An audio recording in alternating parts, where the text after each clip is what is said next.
मेट्रोवरचीच आहे जिथं अभूतपूर्व गर्दी आहे। दिल्लीमधलं मंडी हाऊस हे एक अत्यंत महत्त्वाचं मेट्रो स्टेशन आहे, मात्र तिथे आंदोलकांनी पोहोचू नये, तिकडून मेट्रो पकडून जंतर मंतर या आंदोलनाला किंवा संसदेच्या इथं पोहोचू नये याच्यासाठी मेट्रो स्थानकावर सुद्धा दिल्ली पोलिसांनी या युवकांवर लाठीचार्ज केलाय। मात्र तरी सुद्धा ही गर्दी पांगण्याचं नाव घेत नाहीये। संसदेच्या आजूबाजूला, संसदेच्या समोर सीजेपीचे कार्यकर्ते आणि शेकडो विद्यार्थी हे जमलेले आहेत। सीजेपीच्या प्रमुख मागण्या या आजही कायम आहेत। शिक्षण मंत्र्यांनी नैतिक जबाबदारी स्वीकारून धर्मेंद्र प्रधान यांनी राजीनामा द्यावा, नंबर 1, नंबर 2 एनटीए मध्ये जी परीक्षा व्यवस्था आहे त्याच्यामध्ये बदल करावेत, अशी सुद्धा मागणी सीजेपीची आहे, जी सातत्याने राहिलेली आहे।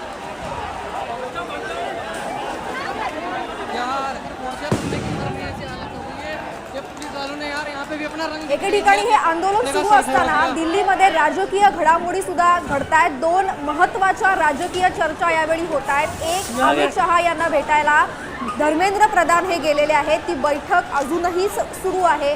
आणि दुसरी महत्त्वाची बैठक हे सीजेपीचे 1-2 लोकांचं शिष्टमंडळ हे केंद्रीय मंत्री JP नड्डा यांना सुद्धा भेटायला गेलंय।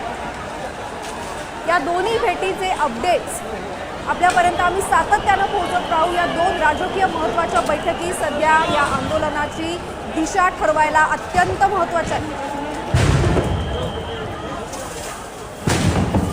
एक अत्यंत महत्त्वाची अशी हा आवाज देखील तुम्हाला ऐकायला येत असेल, कशा पद्धतीने अश्रुधुराच्या नळकांड्या फोडल्यानंतर या ठिकाणी या सगळ्या घडामोडी घडत आहेत। लोकांना गर्दीला पांगवण्याचे प्रयत्न सध्या पोलिसांकडून सुरू झालेले आहेत। टियर गॅस का फोडले जातात, तर ज्या ठिकाणी आंदोलक जमतात त्या आंदोलकांवर नियंत्रण पोलीस मिळवू शकत नाहीत, त्यावेळेस मात्र हे टियर गॅस फोडले जातात।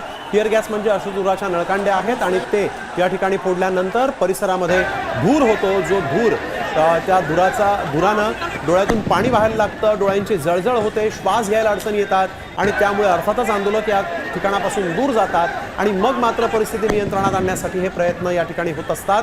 आणि त्याच दृष्टिकोनातून आपण बघतोय की पोलिसांनी आता अखेरचा पर्याय म्हणून या ठिकाणी अश्रुधुराच्या नळकांड्या फोडलेल्या आहेत। तरी देखील तोंडावर आपण बघतोय रुमाल धरून हे सगळे आंदोलक विद्यार्थी जे आहेत ते या ठिकाणी संसदेच्या दारापर्यंत जाऊन पोहोचलेले आहेत, सत्ताधाऱ्यांना जाब विचारण्याचा प्रयत्न करतायत। आणि आता मात्र या ठिकाणी संसदेच्या दोन्ही सभागृहांचं कामकाज तर तहकूब झालेलं आहे, त्यामुळे आतही काही घडत नाहीये आणि बाहेर जे लोक, जे आंदोलक विद्यार्थी 20 विद्यार्थ्यांच्या मृत्यूचा जाब विचारण्यासाठी इथं आलेले आहेत, धर्मेंद्र प्रधान यांच्या राजीनाम्याची मागणी करतायत, त्यांच्यासाठी म्हणून कुणीही बोलायला तयार नाही।